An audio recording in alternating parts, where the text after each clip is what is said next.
그래서 모든 것이 이제는 이스라엘 중심으로 전 세계가 이제 돌아가는 거예요. 왜 그러면 이스라엘이 그렇게 전 세계에 영향을 미칠 정도로 핵심 그런 국가가 되느냐라는 거죠. 그건 바로 예수님이 거기에 임하실 것이기 때문에 그렇다는 거죠. 왜 그러면 예수님은 예루살렘에 임하시느냐? 그건 하나님이 정하신 곳이기 때문에. 그래서 킹덤이라고 하는 것은 하늘에만 있는 것이 아니라 지금은 하나님의 보좌가 저 하늘에 있지만 이제 예수님이 오실 때는 예수님이 그 땅에서 왕으로 통치할 보좌가 땅으로 내려온다는 것이죠. 그래서 예루살렘에서 전 열방을 통치한 바로 그곳이 바로 예루살렘이다. 그래서 주님이 오시면은 이 땅을 주님께서 실질적으로 어떻게 해요? 통치하신다는 거예요. 할렐루야. 그렇기 때문에 전 열방이 하나님의 이 킹덤의 수준 가운데 들어오는 계기가 뭐냐면은 예수님이 재림하시는 사건이다. 할렐루야. 단지 우리가 예수님 믿고 이제는 천국으로 올라가고 이 땅은 없어지는 것이 아니라는 것이죠. 이 땅이 새 하늘과 새 땅이 되는 것이지 이 땅이 없어지는 게 아니에요. 그래서 우리가 많이 우리 기독교라고 하는 것을 우리가 볼 때 이런 식으로 우리가 많이 생각을 했어요. 예수님을 믿고 우리는 잘 믿으면 올라가고 예수님을 믿지 않으면 지옥에 가고 그것이 끝이다. 근데 뭐 그게 다르지 않을 수도 있지만 어떤 면에서는 그러나 하나님의 그 킹덤이 이제는 하늘만 있는 것이 아니라 이 땅으로 내려오는 것이 복음이다라는 것입니다. 이 땅도 새 땅이 되는 것이라는 거예요. 그러기 위해서 예수님은 이 땅에 이제 왕으로 좌정하시기 위해서 강림하신다, 재림하신다는 것이죠. 이것이 결정적인 사건입니다. 그래서 이것을 가로막기 위해서 사탄이 이스라엘을 없애버리려고 합니다. 이스라엘 유대인들이 다 죽으면은 예수님을 맞이할 수 있는 백성이 없어요. 그래서 바루카바 베셈 아도나이 찬송하리로다 주의 이름으로 오시는 이여라고 그 백성들이 왕을 맞이해야만 예수님이 오신다 그랬어요.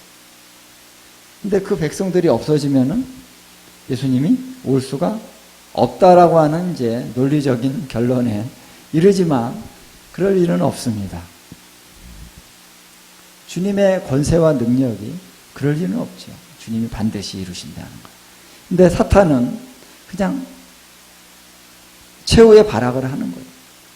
그래서 이스라엘을 없애려고 막 얼마나 많이 죽었습니까? 유대인들이 얼마나 많이 죽었습니까?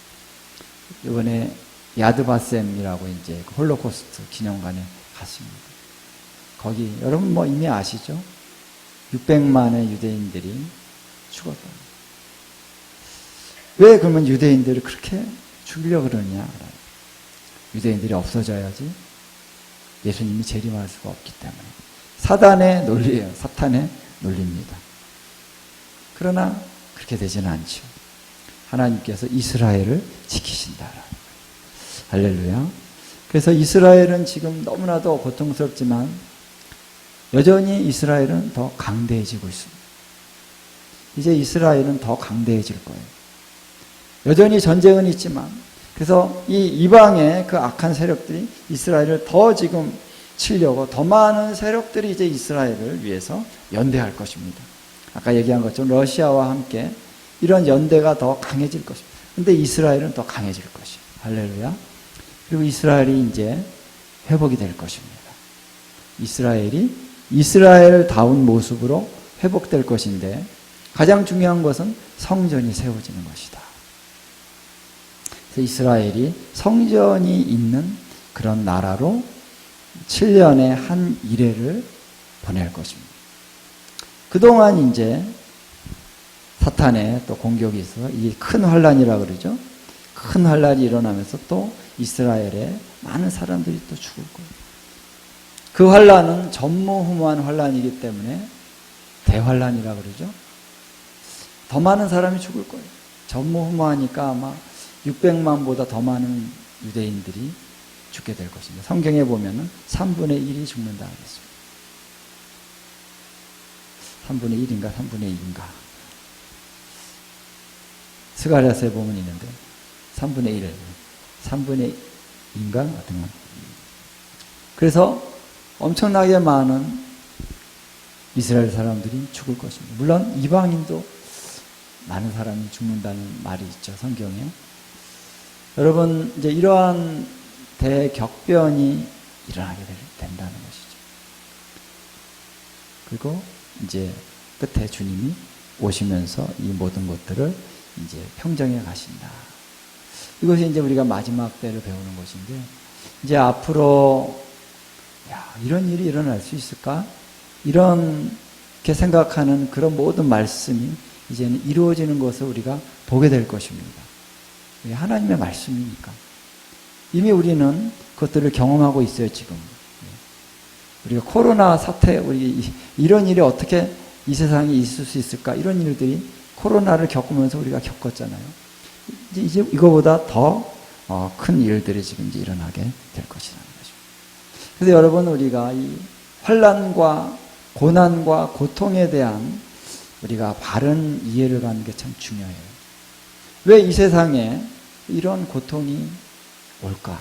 왜 계시록에 보면은 그 엄청난 재앙이 일어나는데 왜 이런 게 일어날까? 우리 이제 머리로는 이해하지만 어떤 분들은 이 마음으로 좀 이해하기가 어려워하는 사람들이 있어요. 왜 하나님이 사랑이신데 왜 이런 걸 허용할까? 이런 거죠. 여러분, 이 고통이 왜 일어나느냐? 여러 가지 요소가 있습니다. 첫 번째는 인간이 죄를 지었기 때문에 그런 것이죠. 그래서 이 마지막 때의 이 환난과 고난에 주 행동자는 사람인 거예요. 적그리스도도 사람이고, 수없는 어떤 독재자들이 막 사람들을 죽이고, 홀로코스트, 나치가 그것을 누가 했습니까? 사람들이 한 거예요. 사람들의 죄가 점점 더 커지고 관영해진다 그랬죠. 사랑이 식어진다 그랬습니다. 그러니까 사람들의 이 죄악이 점점 악해지기 때문에 이 마지막 때는 극심한 환난이 오는 것이다. 플러스 거기에 사단의 그런 세력들, 이 귀신들, 악한 영들, 이런 사탄의 그런 세력들이 더 강력해집니다. 더 강력하게 역사합니다. 그렇기 때문에 이런 어려움이 또 가중되는 것입니다. 그래서 이제는 그 주술적인 이러한 영향력들이 더 커진다라는 것을 우리가 알아야 됩니다. 그래서 우리가 기도하지만 이 무당, 굿하고 이런 사람들도 더 활발히 지금 소위 말해서 기도를 하는 거예요. 영적인 활동을 한다는 거예요. 그래서 미국 같은 경우는요, 이 주술사, 위치크래프트들이 얼마나 많이 활동을 하는지, 막 이 트럼프도 막 그런 거에 이제 영향을 받는 거죠. 대통령도. 그렇기 때문에 이제는 이런 것들 때문에 큰 고난과 환난이 오는데, 그러나 그것만이 아니라 여기에 하나님의 심판이 있다. 하나님께서 심판을, 악한 자들 향한 심판을 내리시기 때문에 엄청난 재앙들이 일어나는 거예요. 해가 어두워지고 달이 어두워지고 별들이 떨어지고, 이것들은 하나님께서 하시는 거죠. 그래서 이러한 하나님의 역사로 인해서 이런 하나님의 심판이 이 땅에 나타나기 때문에 또 이 마지막 때는 엄청난 재앙들이 있다는 것입니다. 그러나 주님은 우리 믿는 자들을 보호하신다고 약속하셨어요. 환난이라는 것은 우리가 당합니다. 이 사람들에 의해서 우리가 고통과 고난을 당합니다. 그러나 하나님의 재앙은 하나님이 믿는 자들에게, 하나님의 사람들에게 이 재앙이 이르지 않도록 보호해 주신다라고 하는 그런 구절들이 이 성경에 보면은 나와요. 그리고 이 자연, 하늘과 땅에 있는 모든 자연들이 움직입니다. 그래서 환란이 오는 거예요. 그래서 이 땅에 그 거민들이, 주민들이 죄를 범하면은 이 땅이 그거에 대해서 반응한다 그랬습니다. 성경에 보니까 토해낸다. 그런 말씀이, 땅이 토해낸다 그래요. 왜? 죄를 많이 지으면은 땅이 토해내는 거예요. 그래서 이러한 여러 가지 요소와 요인들이 작용을 하면서 이제 마지막 때는 엄청난 그런 고통과 고난과 재앙과 이런 일들이 일어나게 된다는 것이죠. 그래서 앞으로 이제 마지막 때에 대해서 저와 여러분이 함께 나눌 때, 여러분이 이 성경에 나오는 마지막 때 그 환난과 또 재앙, 엄청난 격변의 이런 일들을 볼 때에 여러분 우리가 두려워하지 않을 수 있어야 될 줄 믿습니다. 처음에는 저도 이제 마지막 때를 이렇게 볼 때 힘들었어요. 내 안에도 똑같은 거예요. 하나님이 사랑의 하나님인데 왜 이렇게 어려운 일을 당하게 하시나? 그러니까 하나님이 의도하신 것이 아니에요. 하나님이 우리를 막 골탕 먹이려고 고난을 주신 게 아니죠. 그 일은 일어날 수밖에 없는 것입니다. 그것이 일어나야 되는 것이고, 그래서 이 격변 가운데 하나님이 당신의 백성들을 구원하시고 연단하시는 이 모든 것들을 위해서 하나님은 허용하시는 것입니다. 그리고 사단의 세력을 하나님이 심판하시고 악인들의 그 세력들을 하나님이 꺾으시기 위해서는 이러한 것들이 일어나야 되는 것입니다. 성경에도 우리가 보듯이 그 바벨탑을 인간들이 막 쌓잖아요. 그래서 인간들을 그냥 하나님이 그냥 두시잖아요. 그럼 인간들은 자동적으로 이렇게 연합을 해서 뭐 합니까? 하나님을 대적합니다. 바벨탑을 쌓는 거예요. 자기들을 보이기 위해, 자기들을 자랑하기 위해서. 우리 인간이 이렇게 힘이 있다. 인본주의죠. 이거를 보이기 위해서 사람은요, 하나님을 대적하는 이 일을 하게 되는 것입니다. 그게 이제 바벨론에서 단지 탑만 쌓은 것이 아니라 이 우상 숭배하고 주술 이런 것의 근원이 바로 바벨탑이었습니다. 바벨이었습니다. 바벨론. 거기서부터 이것이 다 나와서 이쪽 힌두교 쪽으로도 가고 불교 쪽으로도 가고 또 그리스, 이집트 이게 다 간 거예요. 그래서 바벨론에서 엄청난 악한 일이 자행된 것이죠. 그러니까 하나님이 그대로 두면은 안 되니까 어떻게 했습니까? 언어를 혼잡하게 해서 이렇게 흩어버리신 거죠. 마지막 때 우리 인간이 하나님을 대적하는 거죠. 연대해서 우리가 멋있게 얘기하고 무슨 국가적으로 또 우리가 서로 국가들 간의 연합도 하고 유엔을 창설하고 다 좋은 뜻으로 하는 것 같은데 그 안에 엄청난 악이 일어나는데 하나님을 대적하는 그런 악. 그리고 결국은 이제 유엔이 하나님을 대적하는 것에 어떤 드러나는 표현이 뭐냐면은 이스라엘을 대적하는 것입니다. 이스라엘을 대적하는 것은 하나님을 대적하는 것입니다. 그래서 유엔이 이스라엘 지금 땅을 나누려고 계속 하고 있잖아요. 그렇게 갈 수밖에 없다는 것입니다. 배후에 사탄이 있기 때문에. 이 세상의 왕이 누굽니까? 사탄입니다. 사탄이 이 세상을 이렇게 주물르면서 사람들의 이 죄를 이용해서 결국 하나님을 대적하는 일을 하기 때문에 인간들은 거기에 편승해가지고 하나님을 대적할 수밖에 없는데 그 세력을 하나님이 깨뜨리시기 위해서 하나님이 재앙도 내리시는 것이다 라는 것이죠. 그래서 이러한 이제 상황 가운데서 우리가 이제 엔타임을 우리가 들어가야 됩니다. 할렐루야.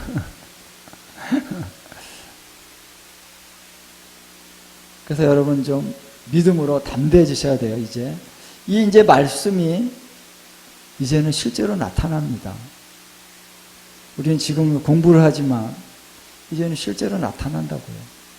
그때 가서 너무 놀라지 마시고 지금부터 준비를 해야 됩니다. 하나님. 그러나 하나님 이 격변의 시간을 통해서 우리에게는 더 놀라운 하나님의 영광을 우리 가운데 계시해 주실 것입니다. 할렐루야. 우리를 사랑하시고 우리를 구원하시는 이 구원이 아주 실제적으로 우리 가운데 보여질 겁니다. 할렐루야. 주님의 능력이 어떠함을 우리에게 보여주시는데, 가장 격변의 시기인 출애굽 시기에 하나님이 가장 놀라운 기적을 이스라엘에게 보여주셨던 것처럼 이 마지막 때 엄청난 이러한 사단의 세력들이 역사하고 원수들이 움직이는 이때에 하나님 가장 놀라운 기적을 우리에게 보여주실 겁니다. 그래서 지금은 영광의 시대. 저는 처음에 엔타임 들어갈 때 약간 쫄아가지고 엔타임을 연구를 시작을 했는데, 점점 말씀을 읽고 깨닫다 보니까 와, 놀라운 하나님의 영광을 깨닫게 되는 거예요. 와, 그렇구나. 하나님, 그래서 더 놀라운 하나님을 알게 됐습니다. 개인적으로 하나님을 사랑하고 하나님 예배하는 거 좋아하지만 그 하나님이 동일한 하나님인데 우리 하나님은 이런 하나님이야 라고 이 정도로 생각했는데, 이 엔타임을 공부하다 보니까 우리 하나님은요, 우와, 광대하신 분이라는 거예요. 엄청난 분이라는 거예요. 놀라운 분이라는 것입니다. 그래서 이 엔타임을 공부하면서 킹덤이 무엇인지에 대한 더 놀라운 이해를 하게 되더라라는 것입니다. 그리고 엔타임을 하면서 또 하나님이 이 천상의 세계, 영적인 세계가 어떻게 움직이는지를 보게 해주시더라. 하나님의 보좌가 어디 있습니까? 하늘에 있어요. 아주 실제라는 것입니다. 그렇죠?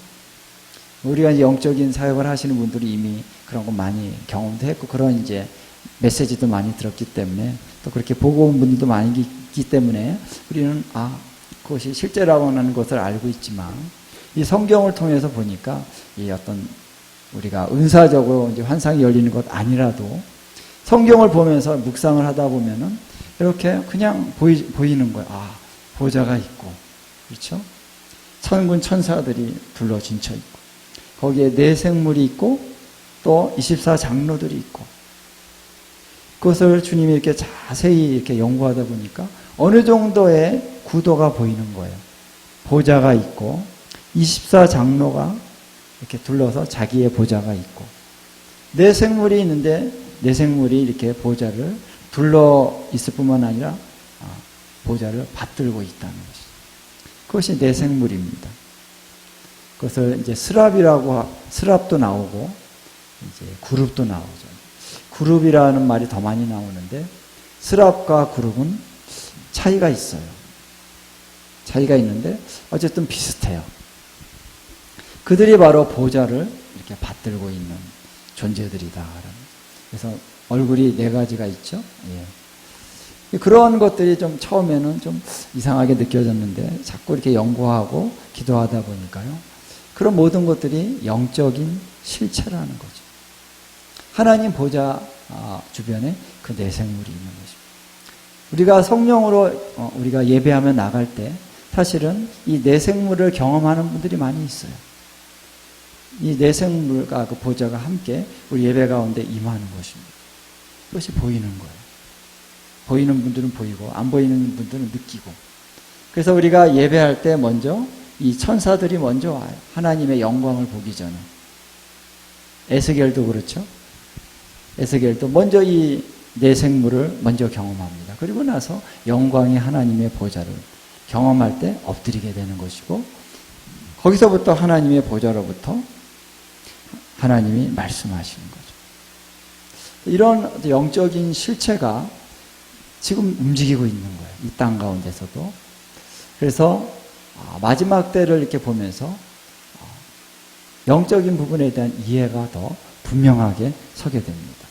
보좌가 무엇이고 보좌가 어떻게 움직이는지. 그러면서 성경을 이렇게 보니까요, 시편에도 보니까 너무 구체적인 영적인 활동들이 나오는 거예요. 여호와께서 구름을 타고 나르시며, 그런 말씀이 있어요. 여호와께서 구름을 타고 나르신대요. 이게 뭘까? 왜 하나님이 구름을 타고 나르시지? 구름을 타고 마른다. 그게 뭔지 참 우리가 처음에는 이해가 잘 안 됐습니다. 그래서 여호와의 입에서 불이 나온다. 이런 말씀이 나와요. 그래서 원수들을 사르신다. 와, 불이 나와? 그 용인데. 이런 게 뭘까? 근데 이런 것들은 그냥 단지 비유가 아니라 실제적인 영적인 실체라는 거죠.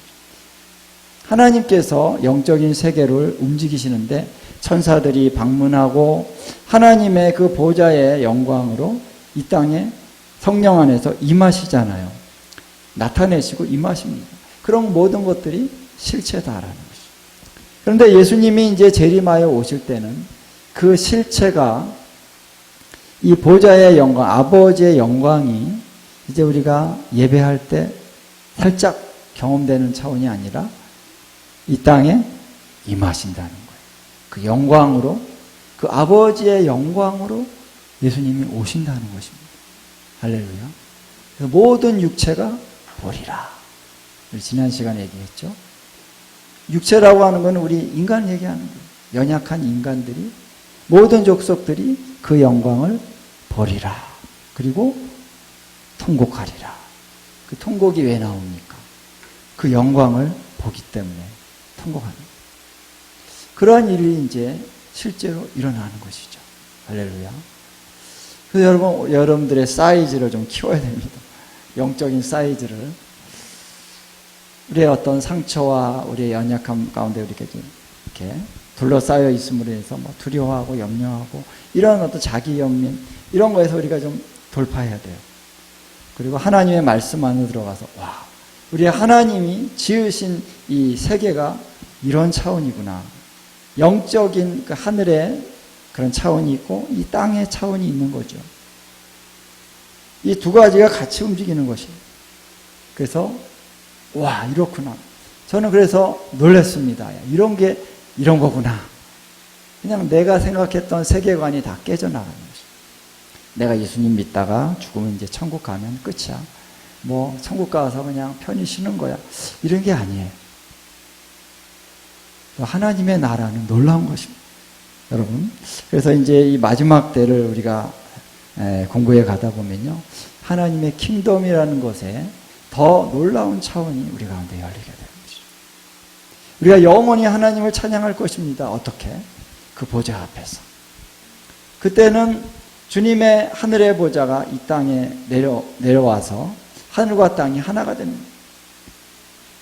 그래서 하늘의 역사, 그 영적인 역사가 땅에서 그냥 다반사로 일어나는데 우리가 또한 몸을 또 갖고 있어요. 이 육신적인 영역도 그대로 있는 거예요. 신체적인 영역도 그대로 있으면서도 물리적인 영역도 있으면서도 이런 영적인 영역이 다 하나가 돼서 함께 움직이는 하늘과 땅이 하나로 결합되는 그 나라에서 주님의 보좌가 펼쳐진 그 앞에서 우리가 영원히 어떻게 해요?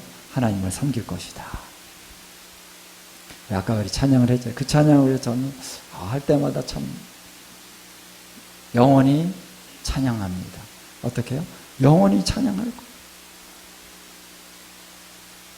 그리고 주 보좌 앞에서 영원히 거할 것이에요. 와, 그래서 하나님의 얼굴을 볼 것입니다. 그리고 우리 그 하나님의 종들의 이마에 뭐가 쳐진다고 그랬어요? 하나님의 이름이 딱 인쳐질 것입니다. 그 종들이 영원히 하나님을 보면서 하나님을 섬긴다는 거예요. 하나님 예배한다는 것이죠. 어떻게 해요? 영원히. 우리가 영원이라는 거 상상하기가 어렵죠. 영원. 그것이 우리의 데스티니다. 부르십니다. 그래서 우리가 기도의 집에서 예배하는 건 뭐냐면요. 우리 영원한 우리의 데스티니를 우리가 지금 살아나가는 것입니다. 여기서 그냥 주님을 향해서 계속 뭐 예배를 무슨 2시간씩이나 하고 막 그래요. 예배 딱 1시간 끝내야지 예배. 말씀까지 합해서 1시간. 찬양을 어떻게 2시간씩 하냐고 뭐. 근데 왜 그게 가능할 수 있고 그게 왜 기쁨이 되느냐라는 거예요. 그건 우리의 데스티니. 우리의 영은 그것을 갈망하고 있습니다. 주님 앞에서 그 하나님의 그 영광스러운 얼굴 보면서 영원히 주님을 찬양할 것이다. 할렐루야. 그래서 우리가 준비되어져서 주님의 영원한 구원에 우리가 들어가서 주님과 함께 바로 이 데스티니를 살아가기 위해서 오늘 주님이 우리를 말씀으로 준비시키고 계신 줄로 믿습니다. 우리 지난 시간에 우리가 한번 했는데 방금 얘기한 말씀이 거기에 많이 포함되어 있습니다. 그리고 지난번에 한 거를 또 이제 아직 못 들으신 분들은 들어주시고요. 그래야만 이제 말씀이 이어지니까. 그래서 지난번에 한 거를 보내드리거나 아니면 제가 유튜브에 좀 올리려고 그래요. 그래서 일일이 보내드리기가 그러니까 유튜브에 올려서 이제 알아서 보시라고. 이제 마지막 때를 우리가 하나님의 말씀으로 우리가 연구에 들어가는 그것이 우리 모임의 목적입니다. 그렇기 때문에 우리가 성경에 대해서 또 우리가 알아야 돼요. 성경. 지금 마지막 때에 대해서 많은 분들이 이제 그 여러 가지 얘기들을 하는데, 많은 사람들이 환상이 열려가지고 이런 것들을 많이 봅니다. 많은 분들이 환상이 열려가지고 휴거되는 것도 보고 재앙이 임하는 것도 보고 많은 것들을 사람들이 이제 경험을 하고 있어요. 그런데 보면은 그 환상이 뭐 잘못 볼 수도 있지만 잘 봤다고 볼 수도 있는데 문제는 해석을 잘못한다는 것입니다. 주님 벌써 왔어 그래가지고 잘못 액션을 취하고.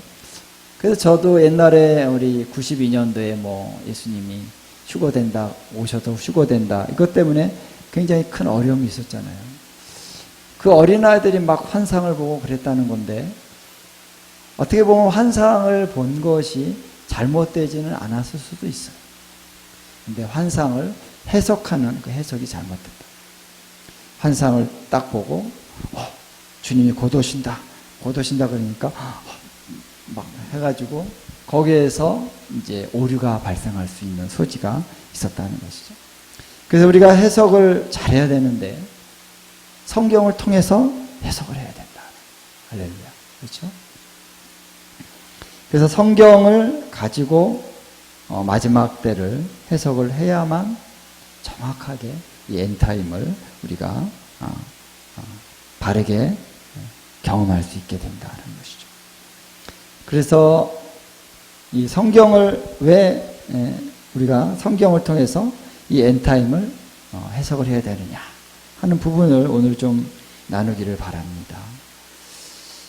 자, 이 책을 갖고 계신 분이 지금 한 분뿐이 안 계시고, 제가 이제 곧 또 책을 지금 찍으려고 그러니까 그때 이제 오늘은 그냥 여러분 들으시고 다음번에 책이 나오면은 또 그걸 보면서 하면 좋을 것 같습니다. 자, 여러분 우리 성경이라고 하는 것은요, 여러분도 이미 알겠지만 이것이 정경이다라는 거예요. 캐논. 그렇죠? 캐논. 그래서 성경은 하나님께서 많은 선지자들이나 하나님의 사람들에게 많은 말씀을 하셨고 그들이 이제 받아 적게 했습니다. 이 과정 안에서 하나님이 특별하게 보호하시고 이끌어 주시는 가운데 성경이 이렇게 전달이 됐죠.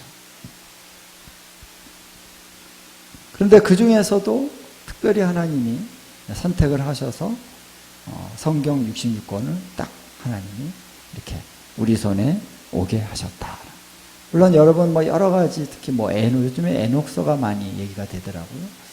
에녹이 썼다라고 하는 에녹서라든가 또 다른 여러 가지 이제 그런 예언적인 예언서들이 있어요. 근데 그것은 하나님께서 어쨌든 정경 가운데 넣지는 않았어요.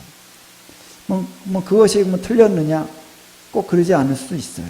그렇지만 하나님이 요거를 딱 66권을 딱 하나님이 추려서 우리에게 주신 이유는 다 이유가 있다는 것입니다. 그래서 이 정경은 특별히 정확무오한 하나님의 말씀이다 라고 우리가 믿고 있습니다. 그 성경이 또한 성경을 그렇게 얘기하고 있어요. 그렇죠? 모든 성경은 하나님의 감동으로 된 것이다. 교훈과 책망과 바르게 함과 또한 의로 교육하기에 유익하다. 이렇게 얘기하고 있죠. 그리고 베드로 후서 1장에 보면은, 자, 여러분 성경을 한번 좀 펴보시기 바랍니다. 베드로 후서 1장에 보면은 이 마지막 때에 대해서 성경의 중요성을 강조하고 있습니다. 1장 16절에 보니까 우리 주 예수 그리스도의 능력과 강림하심을 너희에게 알게 하는 것이 교묘히 만든 이야기를 따른 것이 아니고 우리는 그의 크신 위엄을 친히 본 자라. 지극히 큰 영광 중에서. 그래서 이 변화산에 나타나신 이 성부 하나님의 그 영광의 어떤 차원을 그들이 경험했다는 것입니다. 그래서 이 영광 가운데 바로 이 주 예수 그리스도의 능력과 강림하심을 우리가 알게 하는 것이라는 거예요. 성령의 능력, 성령으로 인한 하나님의 영광 가운데 받은 그런 계시와 영적인 그 능력 안에서 우리가 이 말씀을 전하는 것일 뿐만 아니라, 근데 뒤에 보면은 그것뿐만 아니라 19절에 보니까 또 우리에게는 더 확실한 예언이 있다 이렇게 얘기하고 있어요. 어두운 데를 비추는 등불과 같으니 날이 새어 샛별이 너희 마음에 떠오르기까지 너희가 이것을 주의하는 것이 옳으니라. 먼저 알 것은 성경의 모든 예언은 사사로이 풀 것이 아니니 예언은 언제든지 사람의 뜻으로 낸 것이 아니요 오직 성령의 감동하심을 받은 사람들이 하나님께 받아 말한 것이니라. 자, 여기 보니까 성경의 예언의 말씀을 통해서 또 하나님이 주님의 강림하심에 대한 것을 우리에게 보이신다 이렇게 얘기하고 있죠. 그렇죠? 그래서 우리가 이렇게 좀 적용해 볼 수 있을 것 같아요. 우리가 선지자들이나 또 하나님의 사람들이 엄청난 영적인 체험을 통해서 이 하나님의 특히 마지막 때라든가 영적인 차원이라든가 또 하늘의 천상의 세계가 어떻다 이런 것들을 많은 분들이 예언해 줄 수 있습니다. 말해 줄 수 있습니다. 근데 큰 도움이 되죠. 또 천국에 갔다 왔다 내가 그런 얘기들이 도움이 될 수 있습니다. 그러나 여기다 또 한 가지가 뭐냐면은 성경의 말씀이라는 것이에요. 할렐루야. 그래서 이것을 해석을 할 때는 어떻게 해라? 사사로이 풀지 말아라. 그래서 개인적으로 내가 혼자 골방에서 탁 해가지고 풀고 이게 맞아 이렇게 가지 말고 어떻게 해라? 공적으로 풀어가야 된다는 거예요. 예언의 말씀은 공적으로. 그러니까 나 혼자 난 다 봤어 이게 아니라 내가 본 천국 그게 아니라 성경을 통해서 확증을 해야 되는데 함께 혼자 성경을 풀 때 잘못 풀 수가 있다는 거예요. 그래서 성경을 같이 풀어야 되는데 그렇기 때문에 이런 자세가 필요해요. 내가 이 성경을 통해서 이런 말씀을 깨달았습니다 라고 사람들에게 특히 리더들에게 이것을 제출해야 됩니다. 리더들이 그걸 보면서 함께 그것을 이렇게 함께 분별해 줘야 되는 거예요. 나도 실수할 수가 있기 때문에. 그래서 우리가 계시를 받을 때 우리는 실수를 많이 할 수가 있는 게 뭐냐면은 자, 성령님이 우리에게 보여주신 거 정확할 수 있어요. 하나님 말씀은 물론 정확하겠고 내가 이 말씀을 깨달았어요. 이런 감동이 왔어. 정확할 수 있어요. 거기까지. 그것도 잘못될 수도 있지만 악한 영들이 와서 이상한 걸 보여줄 수도 있고 또 내 자아로 인해서 내가 잘못 받을 수도 있고요. 내가 성경을 잘못 깨달을 수도 있죠. 근데 그게 아니라 잘 받았더라도 정확하게 받았더라도 이것을 우리가 생각을 통해서 정리하는 과정 또 다른 사람들에게 전달하는 과정 안에서 우리는 충분히 오류를 범할 수 있는 자들이다. 그래서 하나님의 말씀을 분별하는 것은 겸손하게 우리가 공동체적으로 해야 되는데, 그런데 이제 물론 이 하나님의 말씀을 왜곡되게 해석하고 있는 많은 사람들이 있기 때문에 참 어려움이 있죠. 우리가 리더들을 다 신뢰할 수 있다면 좋은데 리더들도 잘못할 수가 있거든요. 그러니까 우리가 겸손하게 이 뜻이 있는, 또 함께 분별할 수 있는 그러한 어떤 소양이 있다라고 느껴지는 분들과 함께 이것을 잘 해석하면서 나눠야 됩니다. 그래서 저도 이것을 여러분들에게 이제 엔타임을 나눕니다. 그래서 여러분들이 들으면서 이런 부분에 좀 이해가 안 되는데, 그러면 제가 그것을 여러분들에게 이제 해명을 해줘야 돼요. 맞군요. 이거 맞는 것 같습니다. 이렇게 함께 공유해 가야 되고, 그리고 이 책을 쓰는 이유가 뭐냐면은 이제 많은 목사님들에게도 이거를 쭉 드립니다. 그래서 목사님 보시고 제가 볼 때 좀 목사님 보실 때 좀 이게 잘못된 것 같은 건 좀 지적을 해 주십시오. 그래서 이 책을 많이 보냈는데 한 분도 보고 나서 아직까지 한 분도 이렇다 저렇다 평가를 해 주신 분이 없더라고요. 제가 분명히 이걸 좀 읽으시고 평가를 좀 해 주십시오. 그랬는데도 읽지 않았는지, 읽었는데도 평가할 게 없었는지 한 분도 없더라고요. 그래서 이거 왜 그럴까?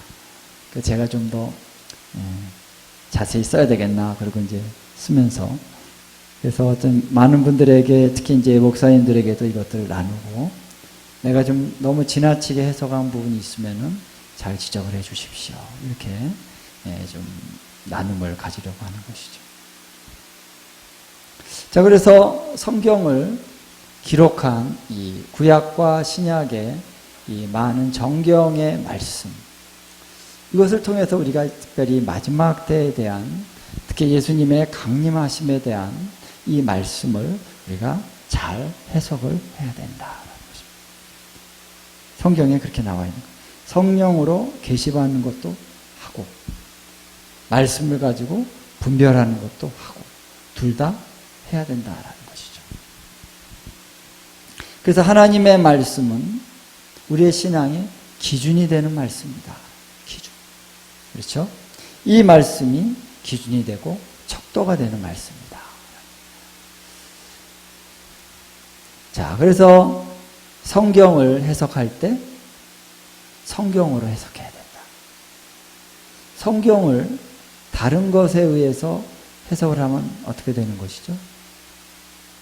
그러면 다른 것이 더 차원이 높다는 거잖아요. 그렇죠? 차원이 높은 것을 가지고 차원이 낮은 것을 해석을 해야지. 근데 성경을 해석하는데 내가 갖고 있는 과학적인 이해를 가지고 성경을 해석을 하면 어떻게 되겠습니까? 뭐가 더 위에 있는 거예요? 과학적인 지식이 더 위에 있는 거예요. 그렇죠? 그래서 성경은 성경으로 해석을 해야 된다라는 것이죠. 그래서 그런 말씀을 우리가 쭉 얘기를 하는데, 여기에 많은 인본주의적인 요소들이 작용을 하면서 이 마지막 때를 잘못 해석하는 경우가 많이 있다. 그래서 이 인본주의적인 그런 우리의 그 이해가 이런 성경 해석에 들어가서, 특별히 이제 신학교에 가면 성경 해석학이라는 것을 합니다. 성경 해석학. 그래서 성경 해석학이 어떠냐에 따라서 성경이 어떻게 해석이 되느냐에 달려있기 때문에 성경 해석학이 중요한데, 성경 해석학에서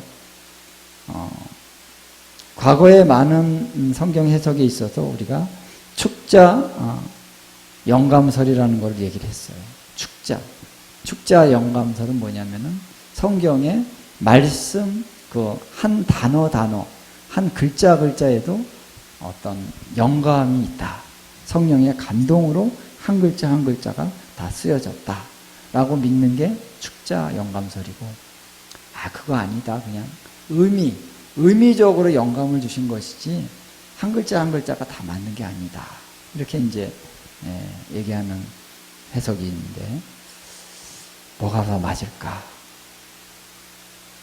근데 성경을 보면은, 이제 원어 성경은 예외지만, 이제 번역한 성경으로는 오류가 있을 수 있죠. 한자 한자 다 영감이 됐다고 보기 어려울 수 있지만, 원어 성경은 한 글자 한 글자가 다 영감이 됐다라고 보지 않는다면은 그게 이해가 저도 안 되더라고요. 왜 그거를 의미만 영감이 됐다고 얘기할까? 왜냐하면 성경에 분명히 그런 말씀이 있잖아요. 1.1획도 변함이 없이 다 이루리라 그랬거든요. 여기 보니까 마태복음 5장 18절에 천지가 없어지기 전에는 율법의 1.1획도 결코 없어지지 않냐고 다 이루리라. 여기 1.1획이라는 게 나와요. 히브리에 보면 1.1획.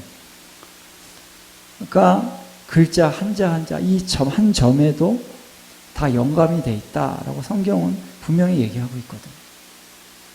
근데 이게 원어 성경이 아니기 때문에 오는 그런 한계도 있고, 그러나 이제 많은 분들이 이 축자 영감서를 이렇게 버리고 그냥 의미적으로 영감이 됐다라고 얘기를 하다 보니까 성경 해석에서 굉장히 오류가 많이 발생할 수가 있다는 것이죠.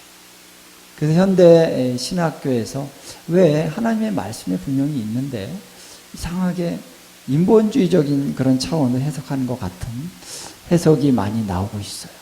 왜 그럴까?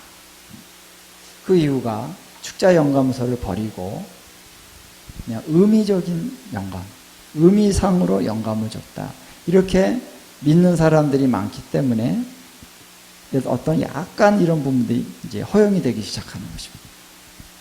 근데 성경은 정확하게 한 구절, 한 구절, 한 단어, 한 단어가 다 성령에 의해서 감동이 되어 있다라는 거예요.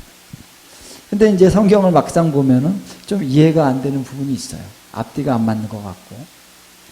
그런 것들을 잘 연구하다 보면은 또 이해가 돼요.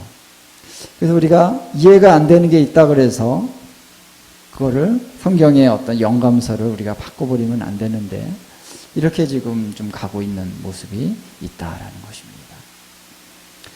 그래서 성경을 해석하는 데 있어서 이런 인본주의적인 부분들이 너무나도 많이 들어가 있다라는 거예요. 그것이 이제 문제인 것이죠. 그러면서 성경이 처음부터 끝까지 하나님이 이 말씀하신 말씀이기 때문에 이 진리라고 하는 것을 볼 때 진리는 처음부터 끝까지가 다 진리다는 거예요. 참. 우리 옛날에 참 거짓 하죠. 뭐 트루스, 폴스 그래가지고 TF. 여러분 T 하다가 중간에 하나가 F가 있고 T. 그러면 뭡니까? T입니까? F입니까? 옛날에 산수 초등학교 다닐 때 10개 중에 한 개만 F라도 그게 뭐냐면 F인 거죠. 그렇죠? 그 사람이 10가지를 얘기하는데 중간에 하나가 잘못된 걸 얘기했어요. 그러면은 그거 맞는 얘기야? 맞는 얘기일 수가 없는 거죠. 전부 다가 T가 돼야만 T입니다. 그렇죠? 하나님의 말씀은 전부 다 진리라는 거예요. 처음부터 끝까지. 중간에 모든 것이 진리인 거죠. 진리는 어떤 성격이 있냐면은 일관성이 있어요. 처음부터 끝까지 이게 쫙 하나로 이어집니다. 그래서 증인들이 쫙 나와서 10명의 증인이 딱 얘기하는데 어떤 사실이 밝혀지기 위해서 증인들이 10가지의 증언을 해요. 그러면은 그 증언들을 잘 이렇게 모아가지고 딱 이렇게 합쳐보면은, 물론 이제, 조건은 다 위증이 아니라는 거예요. 그렇죠? 참된 것을 증언해야 됩니다. 그래서 10명의 증언이 다 참이에요. 그거를 딱 이렇게 합쳐보면은 이 피고가 지금 어떤 것을 얘기하는데 처음에는 이해가 안 되고 거짓말하는 것 같았는데 10명의 증인이 딱 증언을 해주면은 맞네 하고 이 피고의 진실이 밝혀질 수가 있다라는 것이죠. 그래서 진실은 항상 진실이고, 그리고 진실과 진실이 만나면은 이 진실의 실체가 점점 더 크게 보여질 수가 있는 거예요. 한두 마디 했을 때는 거짓말인 것 같아요. 아니, 그런 일이 어떻게 일어나? 이런 식으로 이제 얘기할 수 있습니다. 그런데 증언이 나오고 증언이 나오고 증언이 나오면은 그래? 나도 그거 봤어. 나도 봤어. 나도 봤어. 그러면 이게 점점 3명만 되면 벌써 이거는 어떤 증거가 되는 거예요. 그렇죠? 그래서 부활의 증인이 한두 명이 아니라는 것이죠. 수많은 사람들이 부활을 봤다. 그걸 얘기하고 있습니다. 그러니까 예수님이 부활하신 건 사실이다 라고 우리가 믿을 수가 있는 것이죠. 거기에다가 성령님의 증거가 또 있고, 우리가 성령님을 경험하면서 또 말씀의 증거가 있고, 어떤 거는 또 역사적인 그런 기록도 있습니다. 이런 것들이 다 합쳐지면 예수님의 부활은 참이었다라는 것을 우리가 알 수가 있어요. 증거가 합쳐지면서. 그것처럼 우리 성경의 말씀은 처음부터 끝까지 진리이기 때문에 좀 어떠한 부분이 잘 이해가 안 될 때 우리는 이게 뭐하고 막 이해가 안 될 때가 있잖아요. 받아들이기 어렵고. 그럴 때 이 말씀과 연결되어지는 성경의 다른 말씀들을 쭉 보다 보면은 여기에 있는 이 말씀이 어떻게 해요? 이해가 됩니다. 아하, 이런 거구나. 진리구나. 이렇게 알 수가 있는 것이죠. 그래서 우리가 성경을 통해서 확증하는 그러한 이제 훈련이 필요합니다. 마지막 때에 대한 말씀들을 볼 때 요한계시록 보면 여러분 이해가 잘 안 되죠. 이게 무슨 말이야 이게. 근데 이런 말씀들이 요한계시록만 보면은 잘 이해가 안 돼요. 그래서 어떤 사람들 요한계시록만 가지고 막 다른 이 성경 다른 거 다 떼내고 요한계시록만 가서 계시를 받는다고 막 하다가 어떻게 됩니까? 이상한 이단이 나오는 거예요. 자기식으로 해석하고. 물론 아닌 사람도 있겠지만 진짜 하나님이 영감을 주실 수 있겠지만, 그런데 이 요한계시록의 말씀이 정확하게 이해가 되려면은 다른 성경의 말씀이 뒷받침이 될 때 요한계시록의 계시의 말씀이 보다 정확하고 보다 이해가 될 수 있는 것이죠. 할렐루야. 지난번에 제가 잠깐 얘기했나요? 그래서 이 계시의 말씀을 우리가 이해할 때 성경 전체를 우리가 이렇게 이해할 수 있습니다. 구약은 하나의 기초다. 기초를 딱 세운 다음에 거기에 4개의 기둥을 세우는데 마태, 마가, 누가, 요한복음. 예수님이 오셔서 이런 일을 하셨다. 이게 기둥과 같은 말씀이죠. 그 다음에 대들보가 딱 쳐지고 이것이 이제 서신서. 그래서 사도행전 서신서는 아니지만 사도행전과 그 다음에 이제 그 서신서 이런 말씀들이 쫙 연결이 되면서 예수님이 죽으시고 부활하신 이것이 실제 가운데 그런 역사가 있었고 그런 나타남이 있었고 또 증거가 되는 거죠. 그 위에 지붕이 딱 걸쳐지는데 그 지붕이 뭐다? 요한계시록이라고 할 수가 있다는 것입니다. 그래서 요한계시록이 이해가 되려면요, 다른 성경이 바른 위치에서 우리가 이해가 될 때 그 다음에 요한계시록이 이해가 돼요. 만약 요한계시록 하나만 딱 보면은 이상한 종교가 나올 수 있어요. 요한계시록 딱 하나 놓으면은. 그래서 여러분 성경은 성경을 가지고 서로 해석을 해야 된다라는 것이 굉장히 중요한 원리라는 것이죠. 자, 그래서 우리가 이제 이 마지막 때를 해석해 감에 있어서 많은 예언자들이 이렇게 해석했고 예언자들이 본 환상이 있고 이런 것들 다 있지만 그것은 일단 이렇게 좀 우리가 옆으로 이렇게 제쳐둔다는 것입니다. 그거를 우리 해석에 반영시키게 되면은 뭔가 이렇게 좀 짬뽕이 되는 거예요. 첫 번째 해야 될 것은 뭐냐면, 그건 나중에 참조가 될 수 있지만, 첫 번째 해야 되는 것은 요것만 가지고 하는 거죠. 요것만 가지고. 어느 분이 이런 책을 썼는데 어떤 내용이 있더라. 천국에 갔다 왔는데, 그것도 좀 참조가 될 수 있지만, 그러나 지금 우리의 해석에 있어서는 요것만 가지고 해야 돼요. 성경만. 그렇죠? 그게 바른 원리입니다. 성경만 가지고 하고 나서 다른 부분들은 참조가 될 때 이제 진리를 대하는 우리의 태도가 바르게 적용이 될 수 있다라는 것이죠. 그래서 근데 성경에 너무 성경은 어려운데, 성경을 이해할 수 없는 게 많은데, 그런 어떤 우리가 선입견이 있을 수 있죠. 저도 좀 그런 이제 생각이죠. 성경은 내용이 많지가 않아서 어떻게 여기에 내용 가지고 구체적인 것도 우리가 이해할 수 있을까? 그런 생각이 있었는데요. 그렇지 않았어요.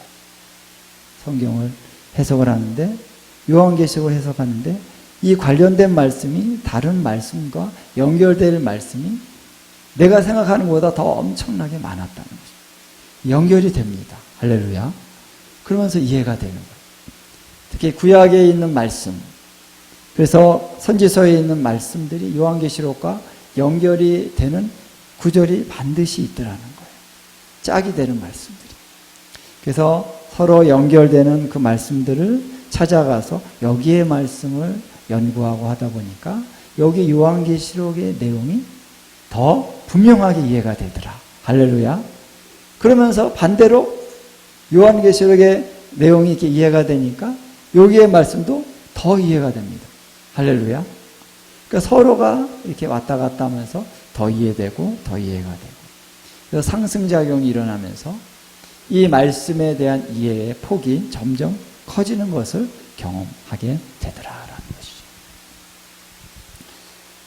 그래서 오늘 우리가 이제 이 말씀을 우리가 파고 들어가는데, 그래서 여기는 좀 학자적인 그런 달란트가 좀 필요한 거예요.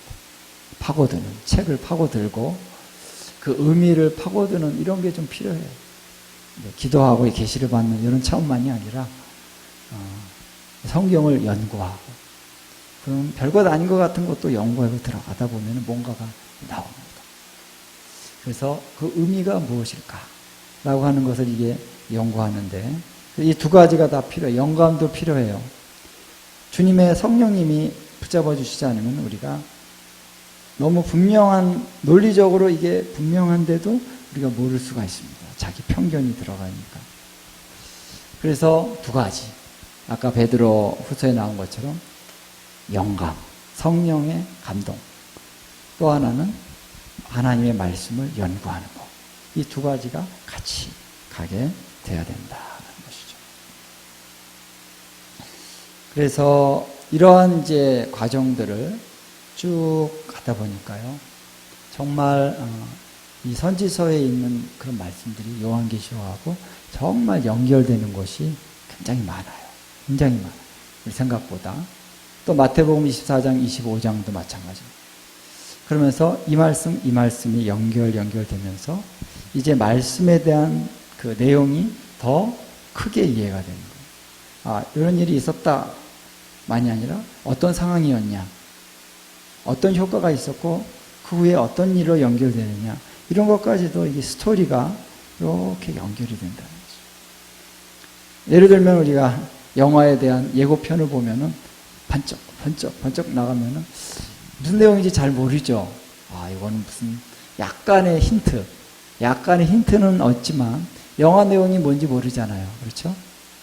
근데 진짜 영화를 보면은 스토리가 쫙 연결되면서 이게 기승전결이 쫙 연결이 되는 영화를 보게 되는 것처럼, 이 성경을 한 부분만 딱 보면은 잘 이해가 안 되는 것이 연결이 돼서 쫙 흘러가는 것을 보게 되면은 이게 이거구나. 더 깊은 이해가 될 수 있다라는 것이죠. 자, 그래서 오늘 우리 성경으로 해석해야 되는데, 여러분 이제 신학적인 차원도 좀 얘기를 좀 우리가 해야 되는데, 우리 신학교에 지금 다니고 계시죠? 우리 전도사님. 신학교 다니고 계신 건가요? 아니면 졸업했나요? 졸업했어요. 예. 우리 목사님은 다니셨고. 예. 신학교에서 저도 신학을 배웠지만은, 요즘 이제 신학에서 많이 얘기하는 것이 마지막 때에 대해서 처음에는 이해가 안 됐는데 왜 이런 식으로 해석을 할까? 상징적으로 해석을 합니다. 요한계시록 같은 경우는 그냥 상징이에요. 신학계에서. 그래가지고 지금 우리가 현재 어떻게 신앙생활 하느냐 여기에다가 포커스를 맞추지 뭐 예수님이 재림하신다 그렇게 중요하게 여기시지 않고 요한계시록에 나오는 모든 내용들이 그냥 종말에 가서 이루어지는 게 아니라 지금 우리 성령 안에서 이루어지는 것이다 이런 식으로 얘기를 합니다. 왜 신학교에서 그런 해석법을 가르치느냐 다 이유가 있어요. 저도 이렇게 보니까 그 이유가 있어요. 성경 안에서 그들도 다 얘기하는 거죠. 성경을 떠난 건 아닌데 성경을 해석함에 있어서 굉장히 좀 제가 볼 때는 편협하게 해석한 부분이 있다라고 보여집니다. 그래서 요한계시록도 상징이고 심지어는 14만 4천 명이 하나님의 인침을 받는다. 이것도 상징이고 그리고 엄청난 사건이어서 사람들의 3분의 1이 죽는다. 이런 그런 내용들 나오잖아요. 그런 것도 다 상징이다. 실제로 어떻게 사람이 3분의 1이 죽냐 이런 거죠. 거기에 대고 우리는 그렇게 그래? 일리가 있다고 볼 수도 있죠. 어떻게 3분의 1이 죽나. 근데 하나님의 말씀이 선포됐을 때 그거를 상징으로 봐야 될 부분이 있고 실제로 일어나는 것으로 봐야 될 부분이 있다라는 것이죠. 그런데 실제로 일어난다라고 선포하고 있는 내용까지도 다 상징이다. 이렇게 얘기한다면은 14만 4천 명에 대한 얘기할 때 그거는 12 곱하기 해서 12는 통치의 숫자고 하나님의 통치를 받는 자들의 숫자고 구원받는 숫자고 이런 식으로 해석을 합니다. 실제로 일어나는 게 아니다. 이런 식으로 해석을 하는. 그러면 어디까지가 상징이고 어디까지가 실제입니까? 선도 없어요. 그냥 상징으로 해석해버리면 다 되는 거예요. 그러면 성경에서 예언이 실제로 이루어진다라고 하는 것에 어떤 실체가 없어지는 거예요. 그래서 특별히 구약에 있는 예언서들 그리고 계시록 이것이 다 상징으로 해석이 되고 있는 것이 요즘 신학계의 주류라고 볼 수가 있습니다. 예수님의 재림도 상징이라고 얘기하지 심지어 그렇게 얘기하는 사람도 있어요. 예수님의 재림이라고 하는 것은 이 땅 가운데서 가장 큰 부흥이 일어나는 것이다. 그리고 우리는 하늘로 올라간다. 이 땅은 불바다가 되고 이런 식으로 해서 아주 그럴듯하지만 인위적인 그런 해석을 하고 있다는 것입니다. 자, 그렇기 때문에 오늘 우리는 성경을 정확하게 봐야 되고 성경의 한 말씀 한 말씀을 이건 그냥 이렇게 넘겨짚고 이래서는 안 되는 거예요. 말씀 앞에 두렵고 떨림으로 우리가 서야 될 줄 믿습니다. 그래서 이스라엘에 대한 말씀까지도 이제 그렇게 보고 있다는 거예요. 이스라엘이 지금 현재 있는데도 이스라엘이 교회다. 이렇게 얘기를 하고 있다는 것은 참 아이러니한 거죠. 이스라엘은 이스라엘인데. 자, 그래서 오늘 이 상징적인 해석법은 좀 문제가 많은 거예요. 그래서 마지막 때에 특히 환란이 일어난다라는 것을 거부하는 그런 사람들이 있습니다. 대환란이 이게 있어. 대재앙 이런 게 어떻게 있어? 그거 아니야. 그래서 지난번에 제가 잠깐 얘기했지만 이제 마지막 때에서 얘기하는 그러한 몇 가지 접근법이 있죠.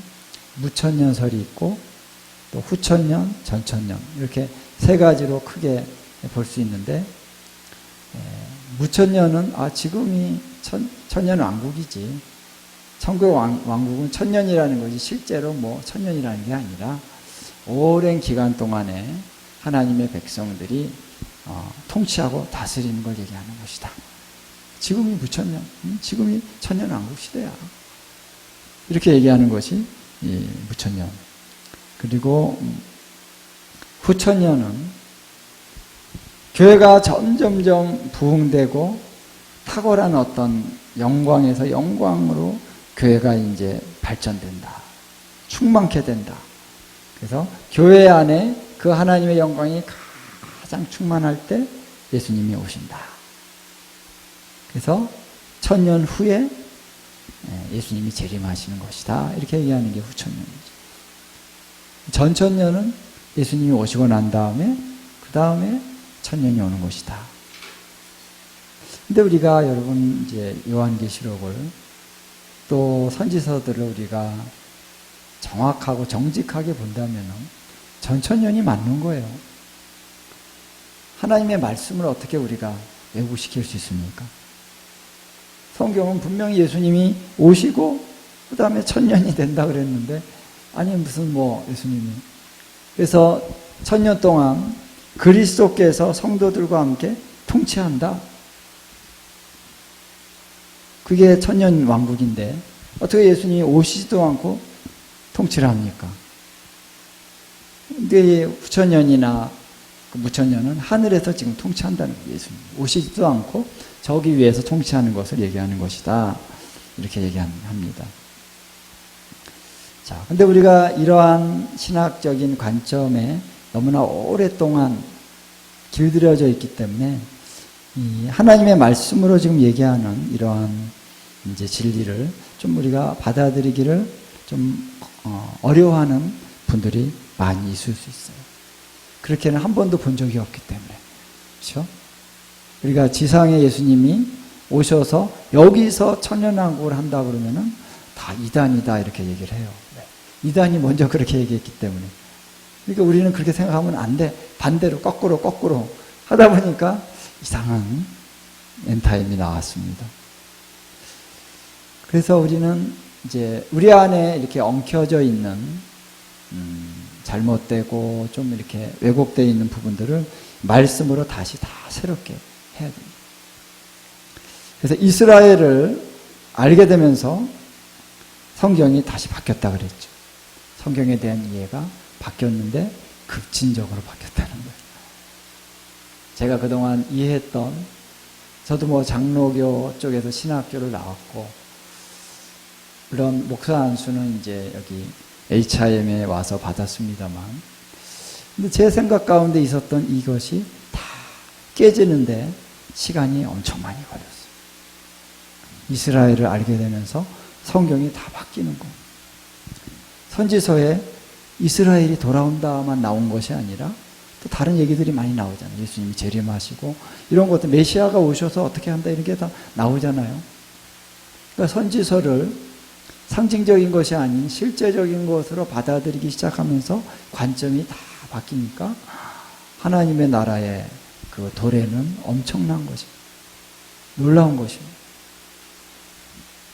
다 바뀌는데 시간이 엄청 많이 걸렸어요. 그래서 쉽지 않은 것입니다. 그러나 바뀌어야 됩니다. 바뀌고 나면은 이제 모든 것이 너무 이해가 되는 거예요. 성경 전체가 앞뒤가 딱 맞아요. 창세기부터 계시록까지 이런 세계가 있구나. 이런 말씀이 있고 이런 말씀이 지금 이렇게 성취되고 이 말씀이 쫙 이해가 되는 거예요. 그러면서 하나님의 나라가 굉장히 역동적으로 지금 우리 가운데 하나님의 통치가 이루어지고 있다는 것을 이제는 얼마든지 받아들일 수 있는 그런 관점이 딱 세워진 것이죠. 할렐루야. 그래서 하나님이 오늘 이렇게 역사하고 계시고 특히 이스라엘을 중심으로 이 하나님의 킹덤이 지금 전 세계적으로 엄청나게 지금 소용돌이 치게 하고 막 가고 있습니다. 여러분 그것을 이해해야 돼요. 이해할 수 있어야 돼요. 근데 성경을 제대로 이해하면은 그게 다 보이는 거예요. 그리고 놀라죠. 아, 하나님 이렇게 역사하시는군요. 하고 우리가 놀라게 되는 것이죠. 자, 이런 부분들에 대해서 오늘 성경이 쭉 얘기를 하고 있는데, 이 상징적인 해석법이 이런 부분들을 그동안 우리를 이렇게 가로막고 있었다라는 거죠. 요한계시록에서도 이렇게 말을 하죠. 우리 한번 22장 18절, 19절 한번 보면요. 한번 우리 같이 한번 읽어봅시다.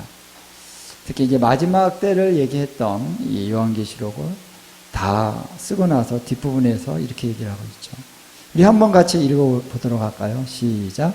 내가 이 두루마리의 예언의 말씀을 듣는 모든 사람에게 증언하노니 만일 누구든지 이것들 외에 더하면 하나님이 이 두루마리에 기록된 재앙들을 그에게 더하실 것이요 만일 누구든지 이 두루마리의 예언의 말씀에서 제하여 버리면 하나님이 이 두루마리에 기록된 생명나무와 및 거룩한 성의 참여함을 제하여 버리시리라.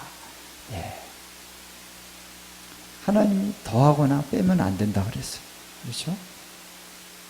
근데 글자는 빼거나 더하지 않으면서 그 의미를 빼고 더하는 것도 사실은 포함이 된다고 볼 수 있습니다. 그래서 하나님의 말씀을 해석할 때는 원칙이 뭐냐면은, 자, 하나님의 모든 말씀이 다 합치가 돼야 돼요. 자, 9개의 말씀은 맞는데 1개의 말씀은 이건 틀린 거야. 결론적으로 이거는 아니야 라고 하고 9가지를 가지고 어떤 진리를 얘기한다면 그거는 아니라는 거예요. 마지막 10번째도 합치가 돼야 됩니다. 어떤 해석에 있어서 1, 2, 3, 4, 10까지 다 일치하게 합치가 되어야만 오케이인 거죠. 이건 잘못 쓴 것 같아. 이거는 하나님이 실수한 것 같아. 아니면 쓴 사람, 이건 아닌 거예요. 1부터 10까지가 다 합당하게 합치되는 해석이어야만 맞는 해석이다. 그렇죠? 그게 성경의 말씀, 이게 하나님의 말씀입니다. 자, 그래서 요한계시록도 모든 말씀들이 다 합치된다라고 그래서 해석을 하기 때문에 우리가 사실 연구를 해야 될 필요가 있다는 것이죠. 자, 그래서 이제 우리가 하나님의 말씀으로 말씀을 해석하는 그 관점으로 우리가 이제 말씀을 들어갈 것입니다. 그래서 이 말씀이 이렇게 해석되는 이유가 뭔지까지 얘기를 할 거예요. 이건 이겁니다. 아셨죠? 이렇게 얘기 안 해요. 이 말씀이 이렇게 이 말씀이 있기 때문에 이러한 결론을 우리가 낼 수 있습니다. 이렇게 얘기할 거라는 거죠. 좀 번잡할 수도 있고 그냥 결론만 얘기해 주세요. 뭐 그렇게 여러분들이 얘기할 수 있겠지만 여기는 그런 자리에 결론은 그냥 이게 결론입니다. 결론만 얘기하는 것이 아니라 그래서 왜 여기를 이렇게 해석해서 이런 결론을 내는지 그걸 여러분과 함께 같이 갈 겁니다. 그러니까 여러분들도 또 여러분의 성령 안에서 이해력도 열어야 되시고요. 또 인내심도 가져야 되고요. 또 성경도 연구하셔야 되고 또 기도하셔야 되고 성령님 깨닫게 해주십시오. 그러면서 이제 함께 가야 되는 이유가 여기 있는 것이죠. 자, 그래서 한 가지 초점을 더 얘기한다면요.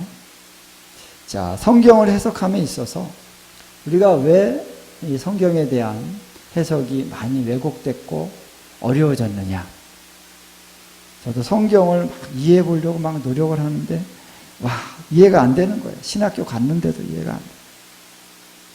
자, 그런데 왜 그랬냐면요. 이스라엘을 뭐라고 얘기했어요?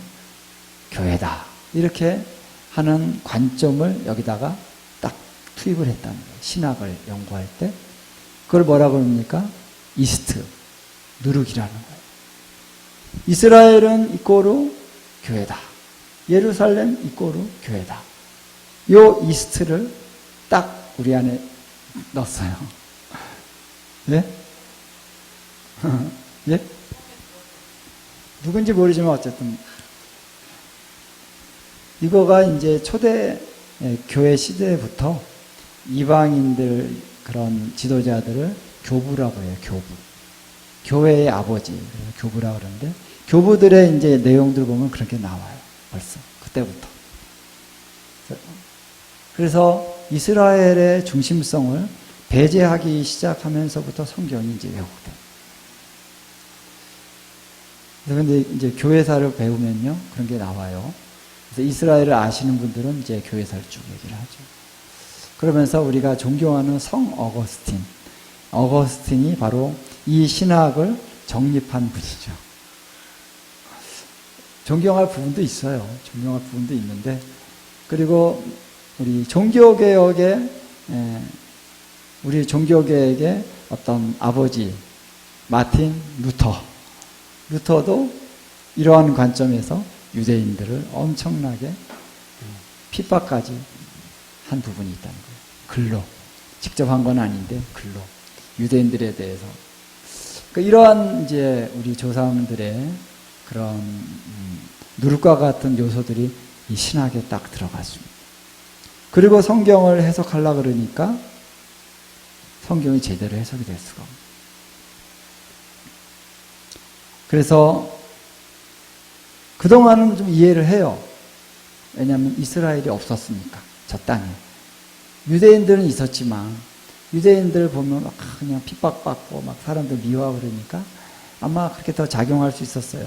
유럽 사람들 특히 유대인들 많이 미워했거든요. 그런 정서가 있었어요. 반유대주의 그런 정서가 있었기 때문에 그런 신학을 딱 했을 때 사람들이 다 받아들일 수 있는 그런 분위기가 있었지만 1948년도에 저기에 이스라엘 나라가 세워졌어요. 이스라엘이 돌아오네? 그건 뭡니까?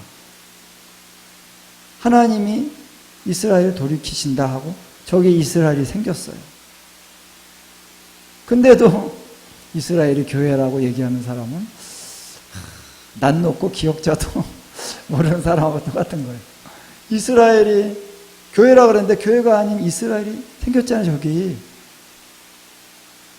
히브리인들이 가서 히브리어도 하고 성전도 세운다 그러고 아직 세우진 않았지만 이스라엘이 저기 생겼는데 지금도 이스라엘이 교회다. 이 신학을 딱 고집하고 있다면 그럼 난 놓고 기억자도 모르는 거예요. 계시적인 차원에서. 자, 저도 그랬고요. 저도 그걸 배웠고 그렇게 자랐고 그래서 이스라엘을 얘기하는 사람들은 이단이다. 이스라엘 얘기하는 사람 이상한 사람들이다. 이렇게 얘기를 했어요. 저들은 유대교를 믿는 사람이다. 유대교도 이단이다. 뭐 이러면서 여러분 근데 그거 아니죠. 그렇지가 않은 거예요. 이스라엘은 이스라엘이다. 너무 단순해요. 예루살렘은 예루살렘이다. 제가 먼저 그것을 알고 나서 이제 이스라엘을 처음 방문했는데 와, 이스라엘이 내 눈앞에서 이렇게 펼쳐지니까 내 안에 더 많은 깨달음이 오더라고요. 와, 이 통곡의 벽이 있네. 여기 성전, 이게 성전 그 뜰이거든요. 성전의 그 성전 벽 자체가 아니고 성전에 있는 외벽이에요. 성전 외벽. 성전이 여기 있었네. 흔적이 있고. 이스라엘 가니까 감람산이 있네. 갈릴리 호숫가에서 찬양을 부르는데 왜 이렇게 눈물이 나는지 처음 갔을 때 전부 다 막 울었어요. 히브리 찬양으로 예슈아 아니요 헤오르타, 이게 뭐냐면 예수하여 당신을 사랑합니다. 베드로가 고백했던 그 고백을 히브리어로 딱 가르쳐주고 딱 부르는데요. 막 이렇게 눈물이 막 나는지 막 엄청 울었어요.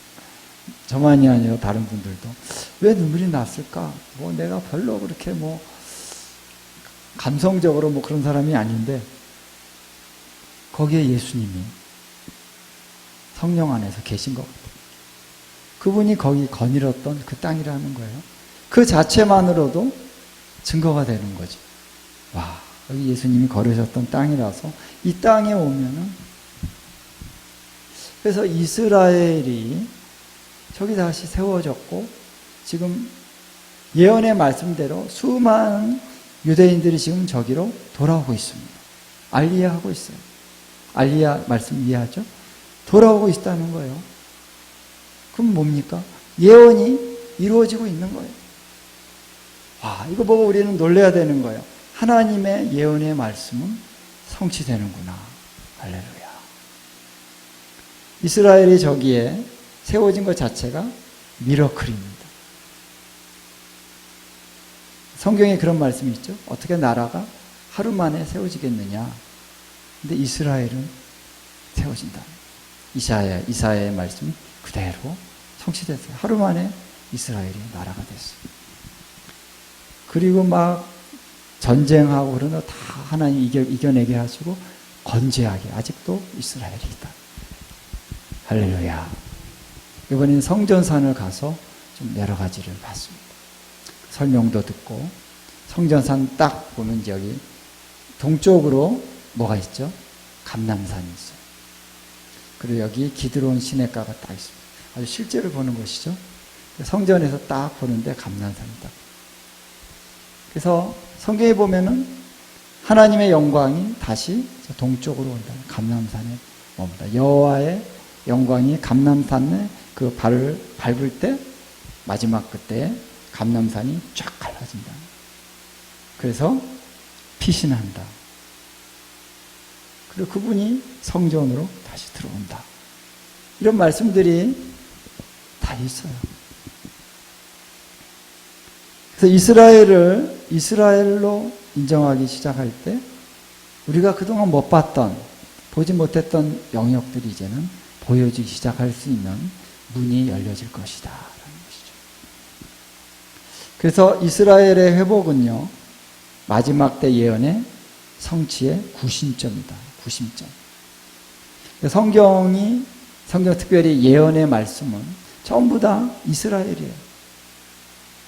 예수님이 거기로 오니까 이스라엘을 배경으로 해서 계시록이 많이 얘기를 하고, 계시록도 많이 얘기하고 있고요.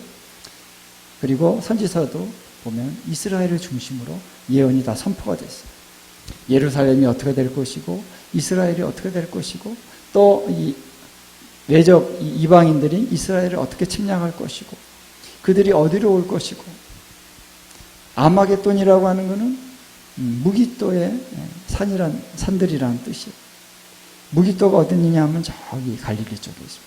거기 보면 이스라엘 평원이라고 쫙 평원이 있어요. 이스라엘에. 거기에 딱 보면 갈멜산이 있고 이스라엘 평원이 있고, 저쪽에 보면은 거기가 무기또 보이고, 더 가면은 예루살렘도 보이고, 저 위로 보면은 뭡니까? 무슨 산이죠? 헐몬산도 보이고 다 보여요. 근데 이 평야지대에 열강에서 군대가 오면 충분히 여기에 머물 수가 있겠구나. 네. 엄청난 평야거든요. 이스라엘 그 좁은 땅에 어떤 평야가 있을까 그랬는데 거기는 평야가 있어요. 그러니까 거기로 이방인의 군대가 집결하는 것이 아마겟돈. 거기서 싸우는 게 아니고 거기는 집결하는 데다. 거기서 어디로 들어갑니까? 예루살렘으로 들어가는. 이런 것들이 이제 이스라엘 가서 보니까 다 보여지는 것이죠. 예언은 다 이스라엘 안에서 이루어지는 예언이 맞습니다. 물론 이방에서, 특히 중동 지역에서 일어나는 일들에 대한 예언도 많이 있죠. 근데 대부분이 이스라엘 땅에서 그 예언이 이루어진다라는 것이에요. 그렇기 때문에 이스라엘을 이스라엘로 볼 때 이 선지서의 많은 말씀들이 실제적으로 다가오기 시작합니다. 이스라엘 백성들이 다시 돌아올 것이다, 이런 말씀만 있는 것이 아니라 그 말씀 전후에 어떠한 전쟁이 있을 것이고, 어떠한 사건이 있을 것이고, 어떤 재앙이 있을 것이고, 어떤 나라가 개입될 것이고, 이런 게 스토리처럼 쫙 돼 있잖아요. 그렇죠? 이스라엘이 돌아오리라 하고 끝이 아니거든요. 그러니까 이 말씀을 쫙 연결해서 선지서를 쫙 연구하다 보면은 이러이러한 배경 안에서 이스라엘이 다시 돌아올 것이고, 이런 전쟁이 있을 것이고, 이런 전쟁들이 어떻게 그 어떤 역할을 해서 이스라엘을 더 확실하게 돌아오게 할 것이고, 이런 전쟁에서 하나님이 어떻게 개입하실 것이고, 이런 것들이 선지서를 보면은 다 나온다는 것이죠. 근데 선지서는 그동안 우리가 이렇게 잘 안 봤어요. 여기에 마지막 때에 대한 말씀이 있다고 생각조차 안 하는 사람이 있어요. 이거는 다 끝난 거야, 이제. 그래서 예수님 초림 때 성령님의 역사 가운데 이런 예언은 다 이제 성취된 거기 때문에 이제 그 선지서를 볼 필요가 전혀 없다, 이렇게 생각하는 분들이 많이 있다는 것이죠. 그런데 그 말씀이 바로 마지막 때에 대한 예언의 말씀이다라고 하는 것을 깨닫고 그 말씀을 보기 시작하면은 여기에 아주 구체적인 그런 부분까지도 예언해놓은 말씀들이 소위 말해서 어마무시하게 많다. 어마어마하게 많습니다. 와, 이 말씀은 내가 왜 몰랐을까? 눈을 가려놨기 때문에. 근데 눈이 딱 띄어지고 이제 보기 시작하니까 이것들이 해석이 되기 시작하고 요한계시록에 있는 말씀과 다 연결이 되기 시작한다라는 거죠. 그래서 여러분, 이스라엘이 다시 세워졌고 이제 이스라엘이 돌아오기 시작하고 이스라엘을 이스라엘로 보기 시작할 때 성경이 구체적으로 열리기 시작한다. 특히 선지서가 구체적으로 열리기 시작한다라는 거죠.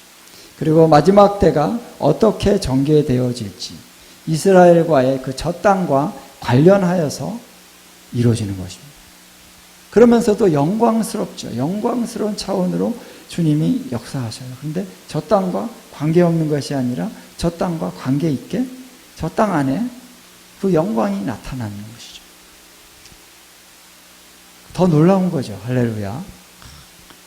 천체에 이변이 있을 것입니다. 그러나 저 땅과 상관없이만 이루어지는 게 아니에요. 그래서 모든 하나님의 말씀의 예언의 말씀의 중심은 저 이스라엘의 땅이다라는 것입니다. 그래서 여러분 꼭 이스라엘을 갔다 오시면 좋고요. 이스라엘 한번 같이 가도 좋을 것 같아요. 가서 마지막 때 체험 이런 거. 이스라엘 가면요 진짜 이 말씀이 너무나 실제적으로 보여집니다. 그래서 여러분 아직 못 갔으면은 이제 성서 지리도 좀 연구할 필요가 있어요. 성서 지리. 그래서 이스라엘 땅에 다 의미가 있습니다. 자, 그래서 이스라엘을 빼놓고는 성경이 해석될 수가 없어요. 제대로. 자, 그래서 이스라엘을 우리가 연구하면서 이스라엘이 이스라엘이고 예루살렘이 예루살렘이고 무기또가 무기또고 갈릴리 호수가 갈릴리 호수고 사해가 사해고 다 상징적인 것이 아니라 상징적인 부분도 있지만 다 실제적이라는 거예요. 자, 그리고 그래서 우리가 이제 성경을 해석할 때 우리는 성경을 좀 깊이 있게 들어가면서 해석을 해야 될 줄로 믿습니다. 그래서 성경을 우리가 깊이 있게 이제 나누는 성경 자체에서 성경을 어떻게 해석해야 되는지가 나오고 있습니다. 특별히 오늘 우리가 성경을 해석할 때 성경의 말씀 여기 저기에 어떠한 그런 보화와 같은 계시가 다 숨겨져 있다는 거예요. 거기서 이렇게 캐는 작업이 필요하다. 여기 있고 여기 있고 여기 있고 캐서 딱 모아보면 이런 그림이 그려지는 거죠.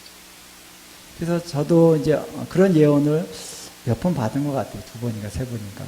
너는 이제 성경의 말씀 안에서 보화를 캐는 자다. 그래서 보화를 캐야 되나?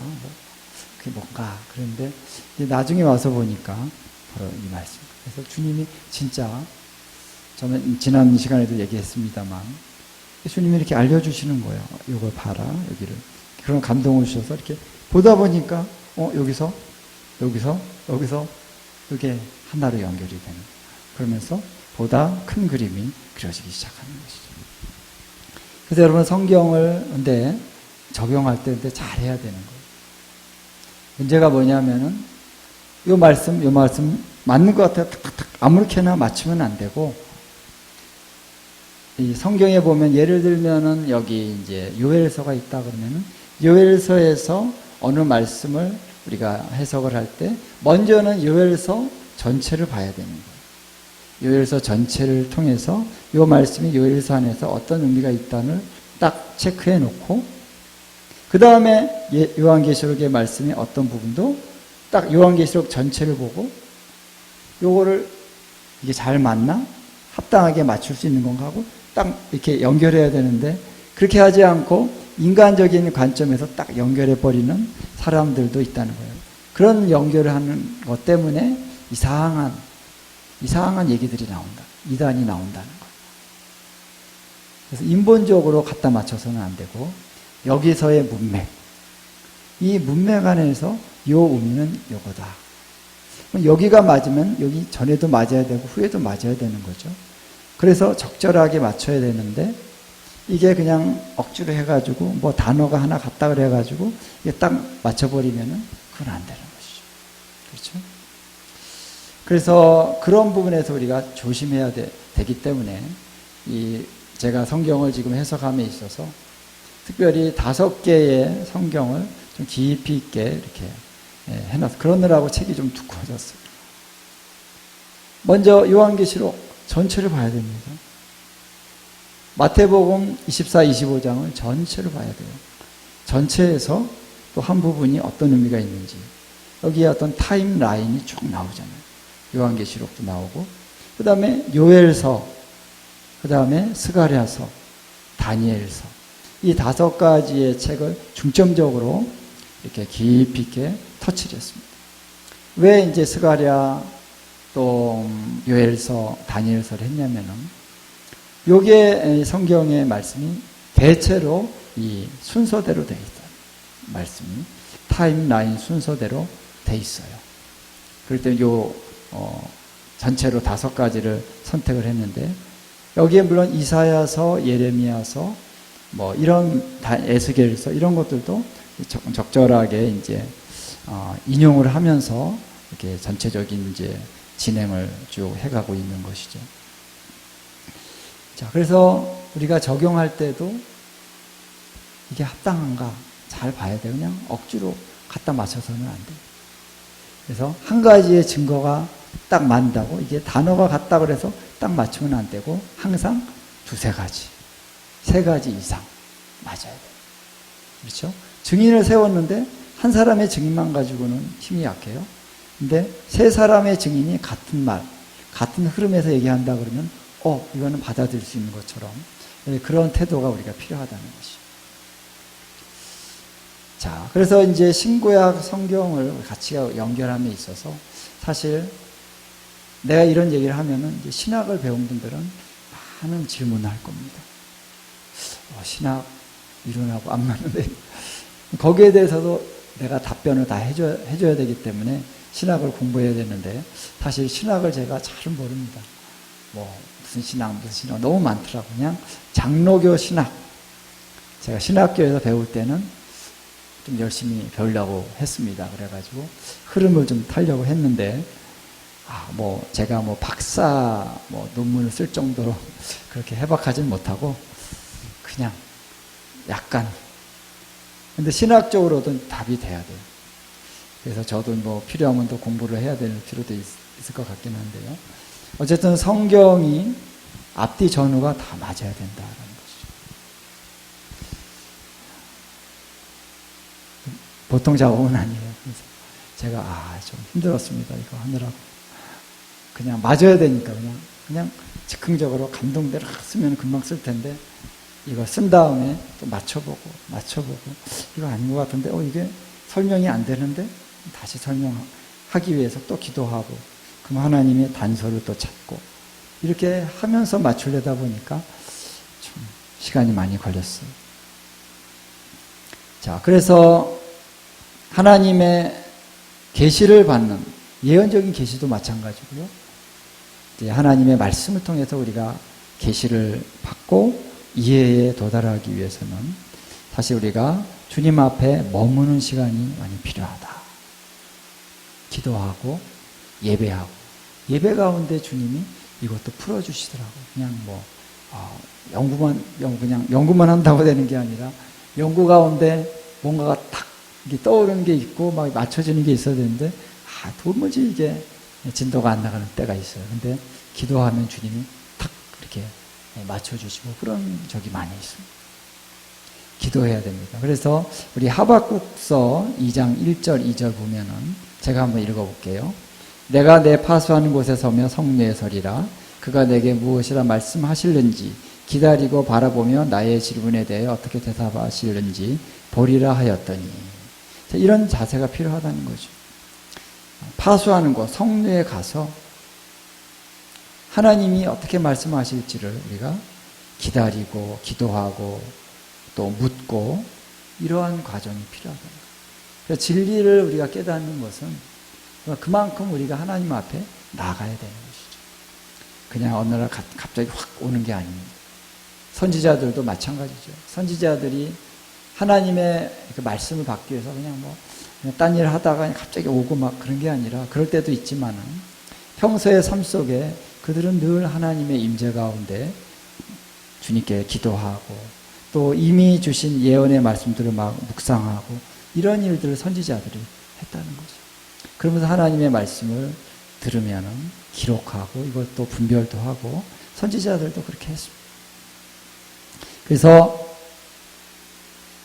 여호와께서 내게 대답하여 이르시되 너는 이 묵시를 기록하여 판에 명백히 새기고 달려가면서도 이걸 읽을 수 있게 하라.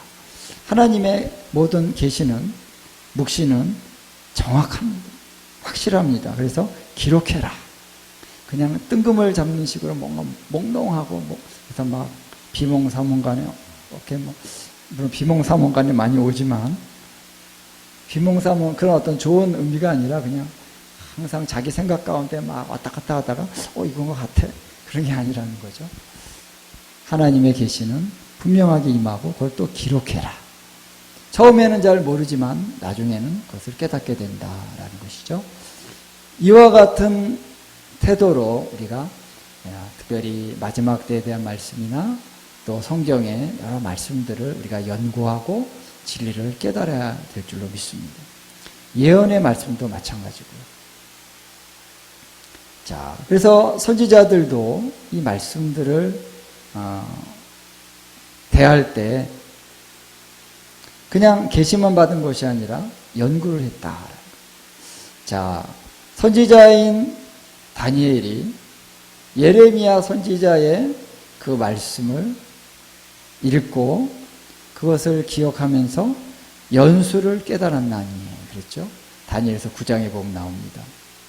그래서 선지자 예레미야가 70년 만에 이 예루살렘의 황폐함이 그치리라 이렇게 예언한 말씀이 생각이 나서 그 말씀을 붙잡고 기도하기 시작하는 거죠. 깨달았습니다. 연수를 깨달았는데 이제 그때가 가까이 왔다. 그때가 되었다. 그래서 하나님 앞에 막 금식하면서 기도하기 시작했다라는 것이죠. 그러니까 선지자들도 다른 선지자의 글을 보고 연구하고 한다는 것입니다. 그 다음에 베드로전서 1장에도 보면 그런 내용이 나와요. 10절로 12절. 우리 한번 이거는 같이 한번 읽어볼까요? 다 같이 한번 우리 베드로전서 1장 10절 12절 함께 우리가 봉독하도록 하겠습니다. 시작. 이 구원에 대하여는 너희에게 임할 은혜를 예언하던 선지자들이 연구하고 부지런히 살펴서 자기 속에 계신 그리스도의 영이 그 받으실 고난과 후에 받으실 영광을 미리 증언하여 누구를 또한 어떠한 때를 지시하시는지 상고하니라. 이 섬긴 바가 자기를 위한 것이 아니요 너희를 위한 것이니 계시로 알게 되었으니 이것은 하늘로부터 보내신 성령을 힘입어 복음을 전하는 자들로 이제 너희에게 알리는 것이요 천사들도 살펴보기를 원하는 것이니라. 아멘. 자,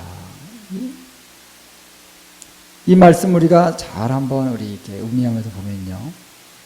자, 선지자들, 구약의 선지자들 얘기하는 것입니다. 자, 구약의 선지자들이 연구하고 부지런히 살폈다. 그래서 자기 속에 계신 그리스도의 영이.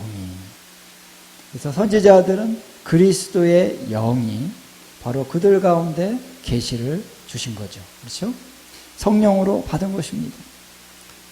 그래서 그리스도의 영이 그리스도께서 받으실 고난과 후에 받으실 영광을 미리 증언해 주셨다라는 거예요. 그것을 그들이 연구하고 부지런히 살폈다라는 거예요. 기도 가운데 살폈다는 것도 있고요. 그리고 앞에 다른 선지자들이 이미 적어 놓은 그런 토라의 말씀이나 이런 것들을 통해서 또 살펴봤다는 것입니다. 그래서 누구를 또는 어떠한 때를 지시하시는지 상관이라. 그래서 이 일이 일어날 때가 언제쯤이냐? 때를 분별하는 것이죠. 타임라인이 어떻게 되느냐? 우리가 지금 그것에 들어가는 것입니다. 그럼 누가냐? 누가 그렇게 했느냐? 이런 거에 대해서 누구를 또는 어떠한 때를 지시하시는지를 상고하였다. 그래서 이 섬긴 바가 자기를 위한 것이 아니요 너희를 위한 것이니 계시로 알게 되었으니, 바로 이러한 그들의 섬김은 바로 우리를 위한 것이라는 거예요. 그래서 우리가 하나님의 모든 예언의 말씀을 통해서 이제 마지막 때를 향해서 일어나는 이 모든 사건에 대해서 보다 더 큰 이해를 하나님이 갖게 하시기 위해서 하나님의 이 구원의 역사가 어떻게 일어나는 것인지, 고난과 후에 받은 예수님의 그 고난의 때, 이제 초림 때는 고난의 때고요. 그리고 장차 재림의 때는 영광을 받으실, 그리스도께서 영광을 받으실 때 어떤 일들이 일어날 것이냐라고 하는 것을 선지서가 우리들에게 얘기해주고 있다라는 것입니다. 그래서 선지자들이 그런 태도로 연구했던 것처럼 우리도 똑같이 그런 태도로 연구해야 된다. 그래서 하나님의 말씀을 여러분 연구하면서 깊이 들어갈 때 기도하면서, 때로는 금식하면서, 제가 이제 40일은 아니고 한 20일인가 그 금식을, 주스 금식을 할 때가 있었는데, 그때 주님이 이걸 써라 그런 마음을 주셔가지고 그때부터 뭐 써볼까 하고 이제 쓰기 시작했는데 이 책이 된 겁니다. 여러분, 이제 우리가 영적으로 충만할 때 하나님은 또 말씀하셔요. 그렇죠? 여러분도 뭐 다 아시겠죠? 그런 경험들이 있으시겠죠? 그래서 하나님 앞에 계속 물으면서 기도하면서 또 연구하면서, 때로는 우리의 이해력에 그 잘못된 부분이 딱 있기 때문에 이게 이해가 안 되는 거예요. 그런 것들을 쳐내야 됩니다. 하나님의 그 보혈로 씻고 십자가로 깨트리고 주님의 날선 검의 말씀으로 딱 이것이 이렇게 잘라져 나가야만 이해가 되는 거죠. 우리 안에 있는 그 이스라엘이 교회다, 이런 것들이 우리 가운데 딱 박혀 있으면은 안 되는 거예요. 이해가 안 되는 거예요. 그런 거를 말씀으로 딱 쳐내야죠. 이건 말씀이 아닌데, 내가 이미 알아왔던 잘못된 선입견들을 깨트려야죠. 그렇죠? 말씀을 버릴 겁니까? 말씀으로 그걸 깨트려야 됩니다. 그러면서 말씀을 쭉 우리가 이해하려고 노력하면서 쭉 가야 된다. 그리고 이것을 이제 혼자만이 아니라 아까 말씀처럼 공동체적으로 이 말씀을 함께 연구해 가야 됩니다. 그래서 이 여러분들을 처음엔 제가 이렇게 이것을 얘기하지만 여러분들도 연구하면서 하나님이 뭔가 주시는 것들이 있을 수 있어요. 여러분들이 또 받은 것들을 서로 나눌 때 철을 날카롭게 하는 거죠. 그래서 제가 여러분들에게 자꾸 질문을 하라고 하는 이유는 뭐냐면 여러분들 안에서 선한 것이 나올 수 있기 때문에 그런 것입니다. 그래서 말씀으로 말씀을 해석한다. 그래서 우리 이 책은, 그리고 이제 앞으로 모든 내용은 말씀으로 말씀을 이해하는 그런 원리를 통해서 우리가 이제 마지막 때로 들어갈 것이다. 할렐루야. 축복합니다.